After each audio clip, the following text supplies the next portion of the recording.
What's up, everybody? It's Brie here from Neighborhood. Welcome to our April Hug for 2024. Today, we are talking about the brand new hub in HubSpot, which is Commerce Hub, which is a lot of hubs that I just said, and we're going to go with it. So today I have Trav here with me to chat about Commerce Hub. I feel like you've been in the ins and outs of it already. We've been keeping up to date with all the product updates and stuff like that. So yes, ma'am. Keen to learn a bit from you as well. And I'm sure the audience will have a bunch of questions throughout this one. We're going to chew through all the new hubs that we've got kicking through at the moment. Yes. It's pretty wild. There's a lot. Next month in May, we will be talking about Content Hub as well, which is basically the reimagining or the next stage of all the content pieces within Marketing Hub. CMS and marketing tools. There we go. Yeah. So we're going to talk about how that might affect you and I guess how best to approach all the new features and whatnot. Now, just a reminder that we do have a chat box in the left or right-hand side. I think it's that way. That way. That's our right. Yeah, over there. Yeah. So if you have any questions, please feel free and don't hesitate to leave a question and we will answer it. And if we can't answer it now, you can get in touch with me at bg@mbh.co and I'll be able to help you from there. So let's jump into it. This is a massive one. Commerce Hub came out in April, I want to say, or March for Australia. Been out in the US for a little bit. Since September, yes. Since September, so it's brand new for us. But Trav, could you take us through what it is and basically the problem it's solving? Well, they're bringing out a lot of features. So I guess if we can think about the problem that it's solving is that when we usually do deals within HubSpot, when people are using HubSpot to run their deal process, there is a significant period of time, and it could be, this factors in for some people, not everybody, but that the deal gets done or the deal gets to a point where they need to pay, and then that payment facility is taken offline and basically transacted from a credit card facility here in Australia. Yeah, gotcha. So some of that might be Stripe, some of it might be eWay or some other like ones that can process credit cards, etc. Cool. But this essentially will bring that infrastructure inside HubSpot. So essentially, as the Lord and Savior Brian Halligan said, that we're making things less frictionless. It's creating less friction for the customer to go through. And I remember when I was in Boston, 3 years ago, he stood up on stage, maybe 4 years ago, stood up on stage and he basically did the flywheel, etc. Yep. And this kind of adds to that sort of like being frictionless so that when someone is ready to transact with you, you don't need to contact finance, you don't need to jump into a third-party platform. You can basically click on a payment link and send it and do it within a minute. Not even that, probably 30 seconds. Yeah, that's really, really via email or text, so it's pretty cool. And just to clarify, it's not necessarily, you wouldn't call it e-commerce, it's kind of more of that service, I guess, side of things where it's more of those service-based offerings. Well, it's anything that you need like to transact through on a credit card. And I will say one-time and subscription too. So, if you've got a regular amount that kind of happens, that can also work within this infrastructure as well. So so it can work with anything. E-commerce, probably not the best use case, but a one-off purchase in an e-commerce store like that's running it, 100%. Yeah. Awesome, beautiful. Well, moving on from there, keen to talk about a couple of use cases, how maybe you've seen some people use it already or have talked to some of our customers already about how we could use this. Have you any come to mind straight away? Yeah, I mean, there's like every single organization is going to be slightly different. So I think it will appeal or it won't appeal. That's two very big things. This is either going to work for you or not. So some like events, like running events specifically for like paid events, like for example, meetings or training workshops or something along those lines, you can use this payment feature together with the meetings tool. Yep. So basically in the past, you would have had to be like, hey, come in and do the workshop or do whatever you need to do. It would be, hey, what date have you got available? And you'd have to custom dev something on your website. And then you'd have to then get the dev to go ahead and customize and integrate Stripe with that. And it's a pretty big hoo-ha. Lots of steps and really technical as well. This is, you just do it from a meeting link, straight up. Great. So like that is one. You can basically, like for us, we charge, well, one of the things that we do is like a subscription model where you might say for a retainer, you might have X amount of dollars. You can set that subscription up and have a payment link ready to rock and roll so that that's transacting every single month. Awesome. Or individual as well. Yeah. So a really cool thing that we've done is one thing that we do is we can, you can sort of purchase a block of hours, like 10, 20, 30. So you can create a form and then put the payment link on the form. And then it's just done. It's done. Yeah. Like it's all done within the form.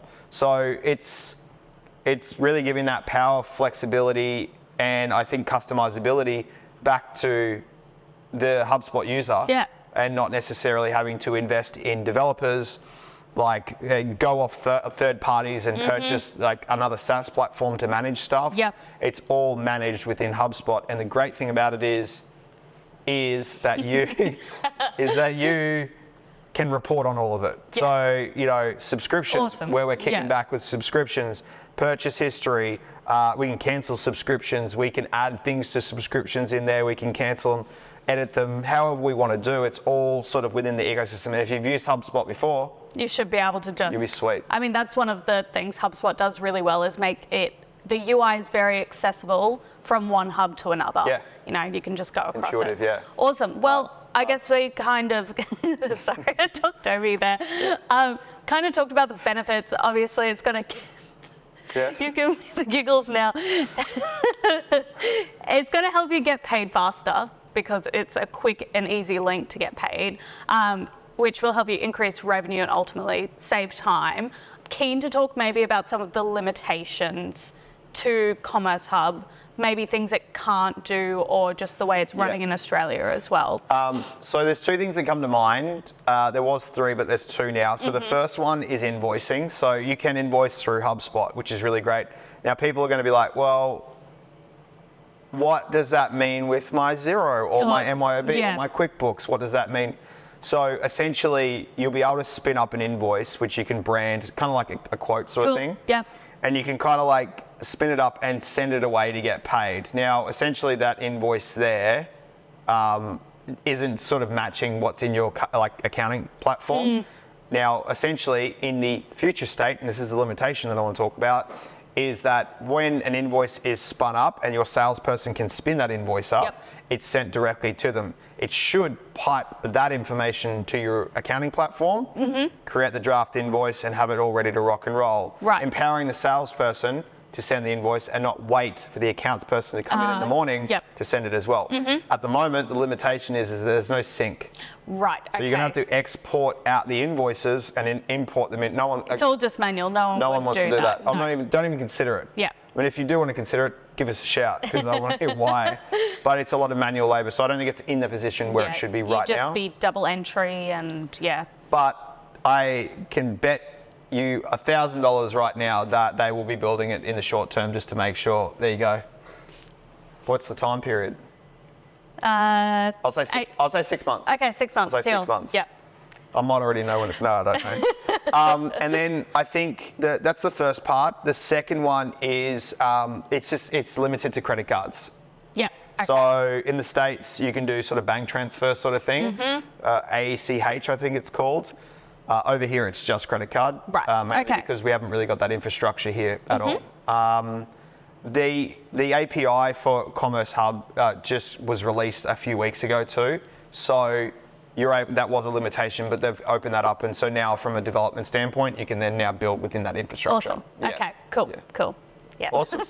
Beautiful. So before we move on to a quick demo and how it actually connects within the HubSpot ecosystem, could you quickly talk about the pricing and what it's going to cost everyone to implement Commerce Hub? So everybody has Commerce Hub now. So you have it, it should be in your portal. You should be able to click around, have a bit of a go.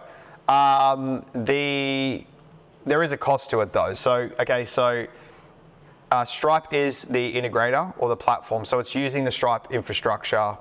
So you know that compliance and things like that is 100%. Now, I'm talking from an Australian basis here, so if anyone's watching this overseas, this could be a little bit different from you, but the standard rack rate for credit card processing fees for Stripe is 1.7% plus 30 cents. So for every transaction that you have, it's going to take 1.7% and 30 cents. Note that down. So HubSpot is housing this infrastructure and then integrating it deeply into the platform. So you can subscribe, you can do the subscription, you can do one-off payments, you can do reporting, etc. It wants to take a little cut too. So its cut is 0.5%. Okay. So I think we worked out that's 2.3%. 2.3, yeah. 2.3%. Now, for the first 90 days of when Commerce Hub is launched, it's 90 days. There's no platform fees. Right, so okay. Are we that's still, for the next 2 months. Yeah, we're still in that range at the moment. I don't know, I'm looking at my watch. We're in April right now. I think it should go for another 2 months or so. So fill your boots on that 0.5%. Might as well go buy yourself something pretty.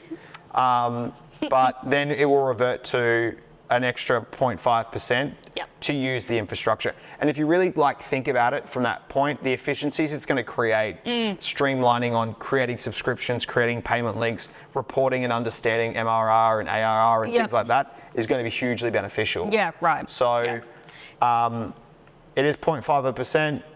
Depends on how much you're transacting, but if you commercially break it down with the efficiencies that you'll see, which I'll show you in just a moment, I think it could be fairly better because you'll be paying that 1.7% to Stripe anyway.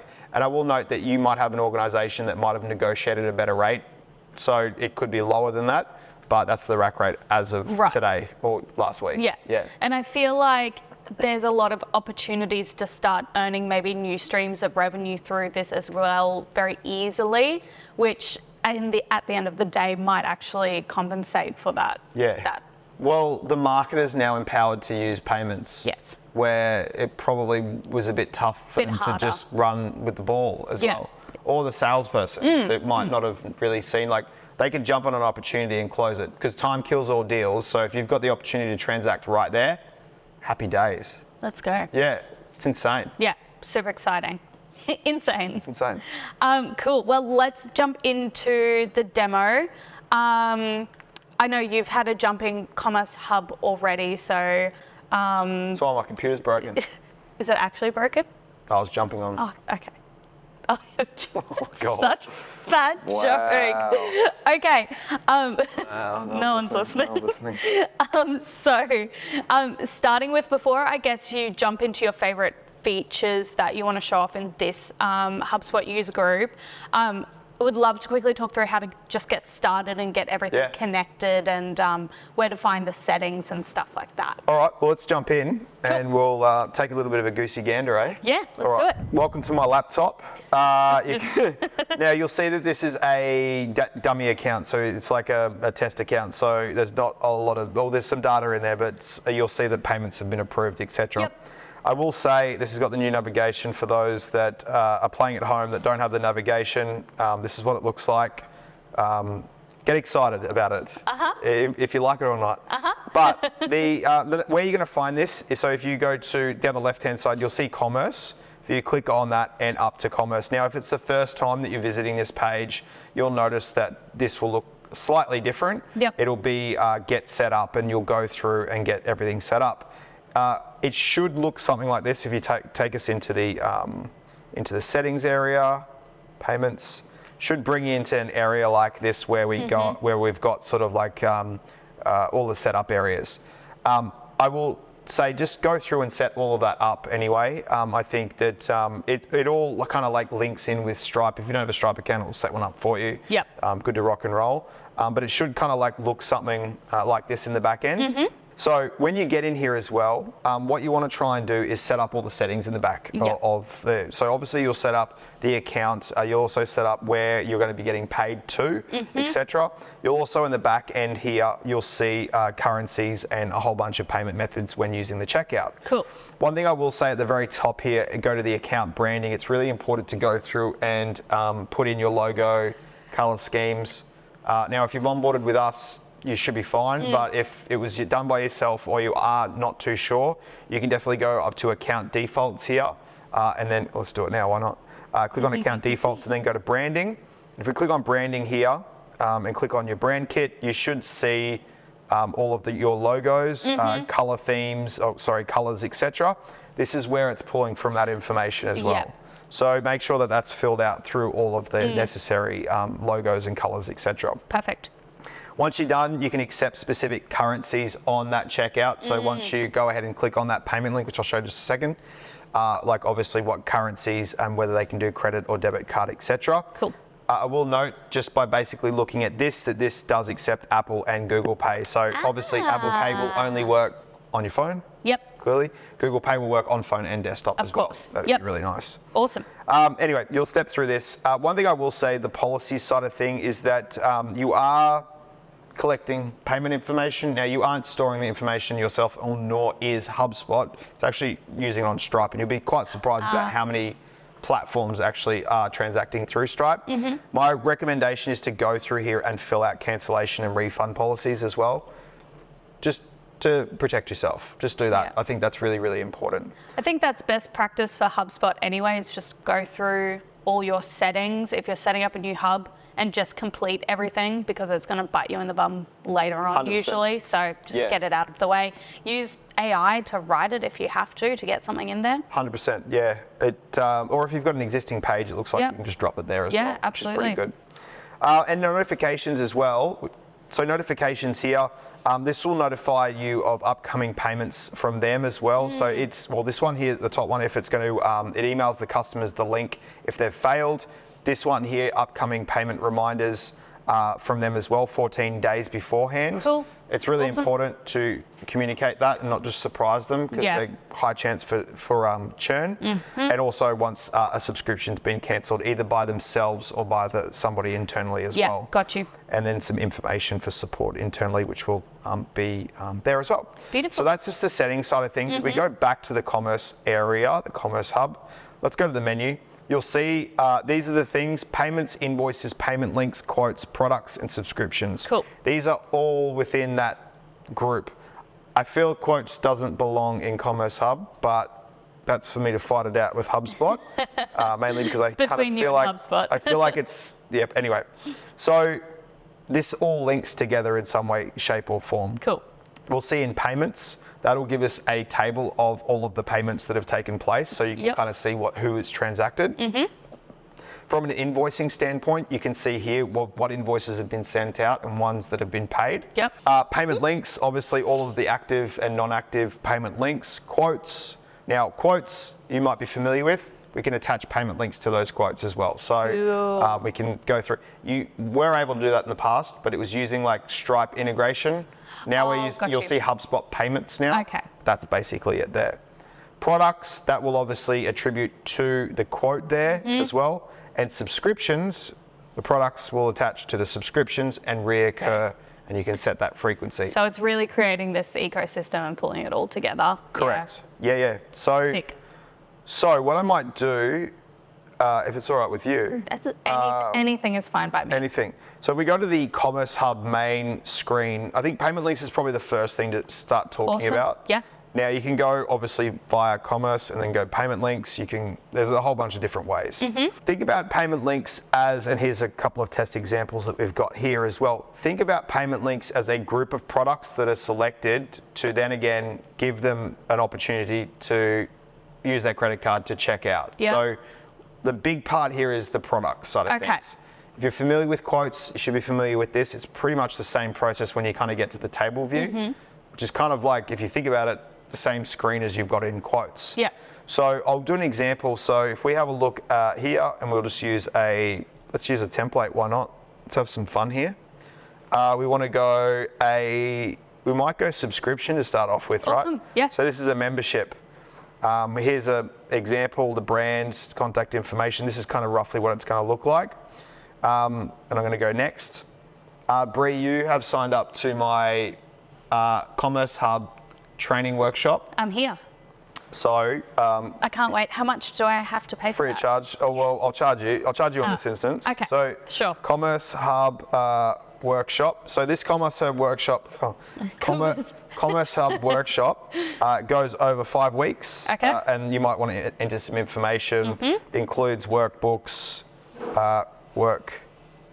includes workbooks, and A handshake, maybe? handshake. Yeah, sure. Yeah, cool. I might just spell includes properly as well. Now, I'm going to give you access to a handshake and then online portal. Awesome. Now, so this is going to be $500 a month, right? So that's Okay. how much you're going to. That's how much you're going to be charged. Okay, I'm going to be breaking the bank for that one, but That's all right. fine. I will note this says USD. This is because it's a test account. Yeah. So don't worry too much about that. That should be AUD if you're in Australia. Cool. Now our billing frequency is monthly, so we can basically do this and say, hey, like if it's an annual at 500 times 12, Yep. or semi-annually, but at this point it's going to be monthly. Now billing terms. This is kind of like, do we want it to go ongoing until anyone cancels? Yep. Or do we want to say, hey, this is going to be a fixed number of payments? Cool. So in this instance, we want to automatically renew when cancelled. Yep. Now you've got the option here for delaying the billing start date. Now you might want to do this in this occasion where you might have, hey, I'm going to give you the first week for free. Cool. You know, whatever that might be. This is all customizing that subscription. So in Yeah. this instance, it's going to bill every single month. So say we're on the 1st of April now, which we're not, but the 1st of April, and I give 7 days free, it's only really going to start the billing 7 days after that and then go from that 7-day Right. period. So you're Got giving you. them access to it Yeah. within that Cool. period as well, which is good. Quantity, well, it's obviously just the one. You could say the one ticket. Or One something ticket like for that. me, please. And you can basically add a bunch of things, edit quantities, make the line item optional, and allow customers to set their own price if you want. So, so then what we're going to do is we're going to save this, and it's going to drop it into this. And this should look fairly familiar, like a quote. All right, so here we're going to put the Commerce Hub workshop. Now, this is the cool thing about this, right? Is that we're creating a payment link. Yeah. So this link can be used many times. So when you think about it, like you could save this into a snippet. You could save it. You can save it anywhere you want. Like a template You can put it on a workflow. CTA on a website. Yep. You could put it on in an email. Yeah. So Philly- it's just URL. It's a URL It's a URL basically. you So- can use anywhere. Yeah. But cool. one thing is that if you're, say for example, I've met you and I'm like, hey Brie, Yeah. for you only for a one-off, I'm going to do $100 a month, right? But I don't want you to share it with anybody, right? Yeah. Okay. I won't do that. I could create another link Yeah. and then have it as a one-time use. And so I'm not sharing it with Geordie. That's right. Yeah. So like after it's been used once, you can't use it again. So so in this instance, we're not going to do that. So we'll go 500. Yep. It's important, no matter what, to enter in the tax side of things. So if you're Yep. including tax, that's fine. But if you need to add GST to it, we can put 10%. This is just like the quotes tool. Yeah. So just make sure that you do what you need to do there. Yeah, it's not automatic or anything, so don't assume. Correct, You've yeah. got to put that tax in. Yeah. Yep, cool. You will notice here that when I've put the 10% here, it's adding it one time. Yep. So at 550. So if it is a subscription, my recommendation is to bin the GST here and add the GST at the top. And then that way okay. it's going to be 550 every time. single month. And Yep. you might want to say in here like includes GST or something like that as well. Perfect. If you could see here that if we gave you a 7-day free trial and we delayed the billing start by 7 days, and then we press saved, you'll notice that the schedule has changed slightly. So 550 starting 7 days after the payment. Right. So what it will do, you'll process the credit card. It won't do anything, and then it will take the money 7 days Cool. later. So Cool, yeah. cool. So that means that nothing is due now, but then 550 after 7 days as well. Awesome. So very much like that free trial vibes. If you need to cancel, Yeah. you can do that. 100%. Yep. And then the good thing, it's kind of like when you go to a credit card, they swipe your card and it's Yep. like, so Kinda- basically it's on file, and in 7 days we're going to take that money. Cool. So Awesome. we'll just revert this back to instant. So this should change a little bit. Instant payment. All right, so once that's good to go, we'll go to settings. We want to create a deal or we don't want to create a deal. We want text at the checkout. So we want to say maybe some terms and conditions about the workshop, who maybe make sure that you're there on time, Yep. or maybe terms and conditions like you can't cancel, you Yep. have to do minimum 3 months, something along those lines Yep. as well. You can get discount codes if you really Cool. want to do that as well. And this is a form, so you can basically go through and it's kind of like building a form on a landing page sort of thing. So you can collect different types of information at that point, which I guess would be super helpful if it's an event of some kind. Want to Allergies collect for food. allergies or and mobile to get in touch later and be able to build that event list out and stuff like that. Yeah, it's sick. That's really cool. You can sort of change it up, but it's per payment link. Yeah, as well. transaction. Okay, cool. So we got a preview. It's basically going to look like this, which kind of looks pretty cool. So it's taken the branding. It's pretty simple. But to be honest with you, for this sort of gear, you probably want it to be simple. Yeah. You don't want it to be over designed and over engineered. Yep. But when you send the link, just realised that I spelled commerce. And I guess while you're doing that, the more simple it is, I feel like is quite trustworthy because it just has that simple branding. People are used to seeing the Stripe checkout and the HubSpot, like it looks quite similar, I would say. So it's going to build that trust. Yeah. For sure. So you can see here that we've got the summary at $5.50 per month, and then it's asking for, in USD, don't worry about that, but it's asking for my email address, card, and then we basically can process that through as well. Beautiful. So when we create the payment link, it's like creating a quote. This is the URL that we can copy, and then we can start taking that to landing pages, CTAs, or just send it into an email or SMS as well. That's sick. At the moment, it's branded HubSpot. It will be a matter of time until we get that so that you can be within your domain if you've got CMS. Yeah, cool. Yeah. Question I have. Yes. Differences, when would you use a payment link versus when would you use a quote and then moving on to an invoice, just to make that distinction super clear? I think if you need to, so the quote will give you the e-sign functionality from a legality point. Yep. If you need to describe your product or service in detail and it might need to go around and you need to get an official e-sign, that's kind of where I would utilize that. Because remember, the payment link or subscription can kind of bolster on the back of that. Yeah, but if true. it's something that you just basically can need, like for example, that commerce workshop that we had, there's no real need to do a proposal. No. Like that can live on a landing page and a CTA. But say for example, I'm buying a bread machine, a commercial bread machine. Sure. I don't know. Go for it. But like, you don't need a proposal for it. Like someone knows what model it is, and I just need to know how much it is and how much it's going to be and how much I can process it for a payment link. Cool. So I feel like we've covered payment links and how subscriptions kind of work into that as well. Did you want to move on to maybe the rest of the ecosystem and Commerce Hub and kind of how it works with the deals and all that jazz? So to speak? I think from like a day in the life of like a salesperson. Like yourself? There you go. So I think like what it looks, so that's to go into that space and actually spin up a deal, which is kind of a little bit clunky to say the least.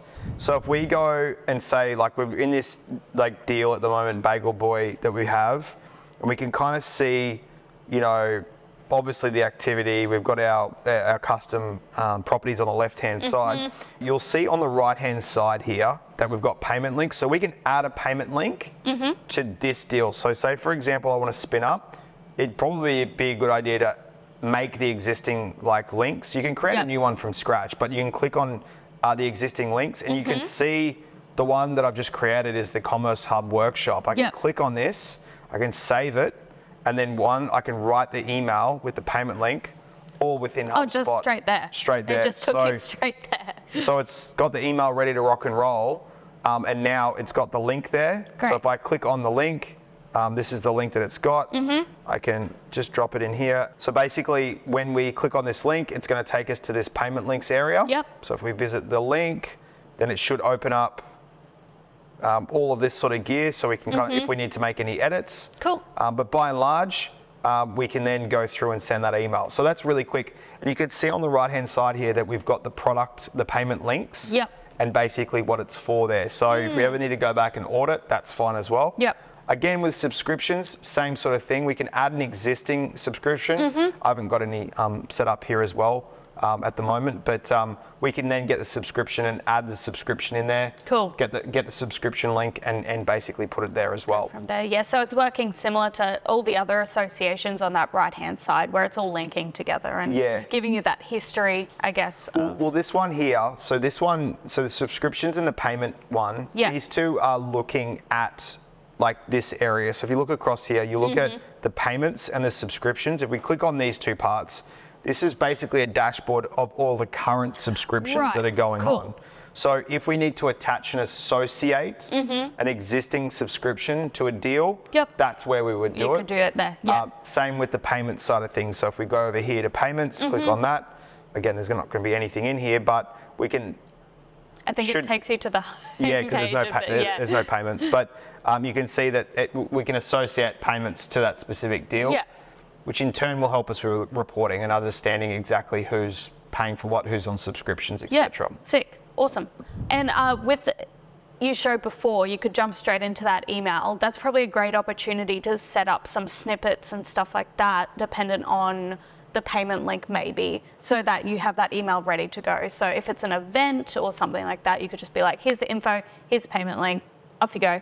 Yeah. See you later. Yeah, 100%.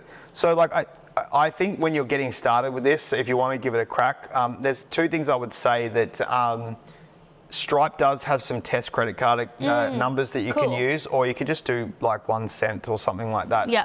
I would take what you've learnt today and basically go ahead and just set things up and basically set up a subscription, set up a payment link, and give it some body, and then basically transact as a customer. Get a good feel for what it looks like, as well as start playing around with some of the reporting and also some of the process, and look to build that into your process. Yeah. There's a few of our customers that do take that offline, but there's nothing stopping like a salesperson take their phone, do you know what I mean? Yeah. And basically transacting with that person right straight then up. and there. Yeah.